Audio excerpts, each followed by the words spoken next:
Hello everyone, and welcome back to another video. In this video today, we'll be starting my Devil May Cry 5 Dante Must Die not special edition unfortunately, S rank video walkthrough.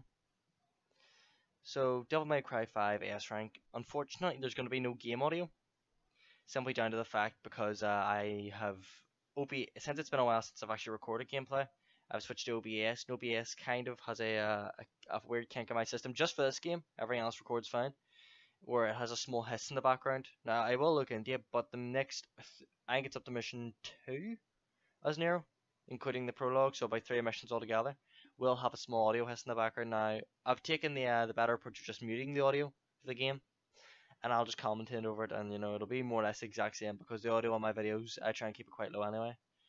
But get into the gameplay. I quickly showed you my devil arm setup for this mission. It's not super unique. It's overture at the start just to get us through the first starting sections, and then I believe it's Gerbera, and then it's the time stopping one, and then it's Devilbringer, and then Gerbera time stop Devilbringer. Merely because I wanted to beat Urzen the boss to guarantee myself an S rank. Now the prologue isn't hard to S rank. All you've got to do is be slightly attentive to your combos, try and hit an S rank, kill the enemies quick, stuff like that. Exceed, taunt, very simple stuff. I wouldn't say it's about until mission. Oh, it escapes me at this moment because it's been such a long time since I've played Devil May Cry 5 properly. This was my return since 3 or 4 months ago. So it's quite an experience to jump back into it. This is basically hype to build up. I know it might be it's very late since the original release, but this is more because of the special edition coming out, and maybe people have bought it on PS5. This is the PC version, and maybe people just need help with some parts of this game because there are certain missions on the standard edition that are insanely hard to S rank and require a bit of being a bit very pedantic and very careful with your combos. And unfortunately, there's not too much to talk about in this mission. I just see him trying to exceed as much as I can, charging the gun constantly. If you want a good tip, and this is a common one, switch your gun to the right trigger of a controller you're using and constantly have it held. That's all I can say. Nero is the easiest one to learn, I would say, so far. V is just mash the buttons. I haven't learned V yet. And then, of course, Dante is insanely hard. Haven't played Virgil yet. Virgil is now for another month on PC, but I will be doing another guide when he does come out. The only really enemy you've got to worry about in this section is this Queen Impusa, I believe you call it. Essentially, what it does, its entire gimmick is that it wants to feed on blood. It has a grab, and also see the pools on the ground beneath the enemies here. They can act as a feeding source for this thing. And when this thing feeds, I believe it feeds here. Now it's devil triggered. That's the difference for Dante Must Die. Enemies do way more damage and can devil trigger, giving them, I believe it's 25% resistance to all damage.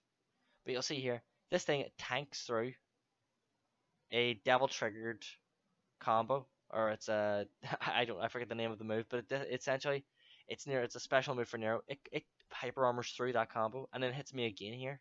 And see the damage. Dante Must Die does not mess around in this game. It is hard. It is hard enough. It'll keep you on your toes. And a stun on it. I went for the grab, even though I've already done it. It will not get any nice status points here, but it's alright. Basically, in order to S rank Dante Must Die, you must, I believe the standard is over 5,000 status points on every single mission. Because if you don't use continues, you get a 1.2 multiplier, and that's enough to push you over the 6,000 mark. Now, 6,000 points is what you need overall, but 5,000 status points is what I would aim for. If you're having trouble, try the Exceed, try using the Devil Bringer moves, and maybe you may have to fight extra battles. Unfortunately, unlike in Devil May Cry 4, where you could just fight extra battles if you really were a lot low on status points, this game actually has a thing called a status average.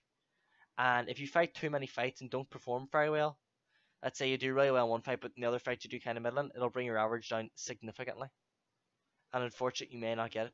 Mission 10 is a prime example for this, whereas if you don't do every single fight pitch perfect, or you don't know damage it, you're going to be there for a long time. And I was there for a long time trying to S rank this on any difficulty. Dante Must Die is actually one of the easier ones since you can beat the enemies up a wee bit, but things like Human or Hell in Hell are just nuts. I will show you a strategy for Dante Must Die S ranking mission 10 when it comes to Urzen.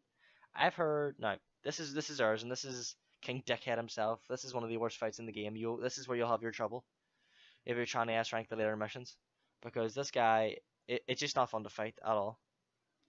My advice to break the crystal, if you really are trying, if you want to try and beat this boss, you could now. If you just want to stand there and take the punishments, if you just want to sit there and die, that is your option. I just want to kind of like 5-10 minutes to talk about the guide overall and what I'll be doing, and certain tips and tricks. So I've stuck Gerber on here. Gerber can deflect. This is one of the easiest ways to parry in the game for this for a fight in Urzen. You can deflect his fireballs at him, fire back very easily. Now this is the move I'm talking about. This will break his crystal insanely fast. I took a hit there, but I will take that as a worth. That took his crystal is on half HP now. All I have to do is jump around, use the triple jump, use the air taunt, exceed, keep me exceed up, keep my gun charging, and just if you want to play this super safe, like I did the first time I played this, just keep charging the gun, keep firing the gun. It will break his crystal eventually, and you can go on a wheel on him. This is not a hard fight to win. I wanted to do it. You don't have to do any of this. You can stand there and die. If you come into this fight with over 6,000 stash points, you've got it. You're done. If you're below that, I would consider trying to give it a good attempt. Give it a good whack, maybe. It's really unknown at this stage. I really don't know at this stage if this affects your average too much, or if this because this is a fight you're meant to lose. So I'm not too sure if the developers took that in mind or anything. I assume they did, but better to be safe than sorry. So I use time stopping arm. I'm gonna use the move again, even though I kind of messed up there. And then what I'm gonna do is I'm gonna wait till this is over, and bring him, and use the Devil Bringer arm. If you don't know, it goes like this. So Devil Bringer, once you beat the game, this will include spoilers, so but you have to beat the game. You have to beat the game a few times anyway to get unlocked Dante Must Die. So it goes like this: Devil Bringer, which is your standard arm, which is what Nero gets back after you complete the campaign once he gets his Devil Trigger, is the weakest command, is the weakest grab you've got. And then after that, it is the Devil Bringer arm. And then after that, it is Devil Triggered standard Devil Bringer. And then after that, it is Devil Bringer arm, but you break it. You overcharge it basically, and you break it. It does massive damage. In this game, every one of the bosses has an insane HP pool. Apart from maybe what Nidhogg and stuff like that, but the enemies in this game, in my opinion, have too much health. Way too much health. And Devil Bringer just makes that a wee bit easier, because Nero can grab things and do a lot of damage. The boss's Dante fights, to be fair, can be cheesed pretty easily themselves. Dante's got a lot of ways of making these bosses very easy as well. Especially if you can harness quadruple S rank, which is a skill for Sin Devil Trigger, but we'll get into that once we start Dante's campaign. Well, Dante's start of the campaign. And the only thing I'm really worried about, I've got the mission 2 recorded, the only thing I'm really worried about, again, is the mission 10 and the V sections. Because the V sections are so wildly uninteresting of me just me gripping the controller and hitting the buttons for a full 20 minutes. It's not that interesting to watch.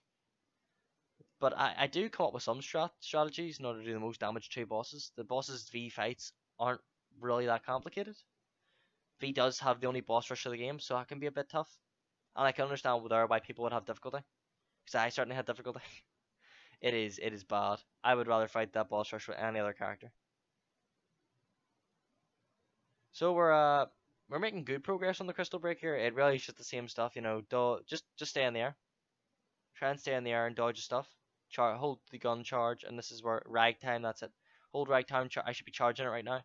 So I'm gonna lose some time here. I shoot him, ragtime's charged, pop it, devil trigger. For some reason I gripped him there. Lock on, do the big move. I'm also shooting here to get the swords into him to do maximum damage as I can, and then keep just wheeling him. Break the buster arm. There we go. Now hopefully I can get him here because he's just devil triggered, so he'll take 25% less damage. And it's just really trying to whittle him down here because he can take a while. I think I do get him here. Yes, I do. Yeah. There we go. And that is the mission. That is the best possible way to do that mission if you want to make sure you get the S rank. It's not a hard mission to S rank though, so I think anyone could jump into that mission and do fairly well. So yeah, that is the prologue as Nero beaten, and that should be definitely the S rank. That should be the S rank in the bag. And hopefully I can get into what I'm going to be doing throughout this game, because my Nero gameplay is alright. You know, it certainly isn't like gonna blow you away or anything. It's an alright campaign. I have 1 euro. Dante's worrying me. You know, Dante is a lot harder than Nero, and V just bores the hell out of me. But anyway, guys, thanks very much for watching, and I'll see you guys in the next video. Take care.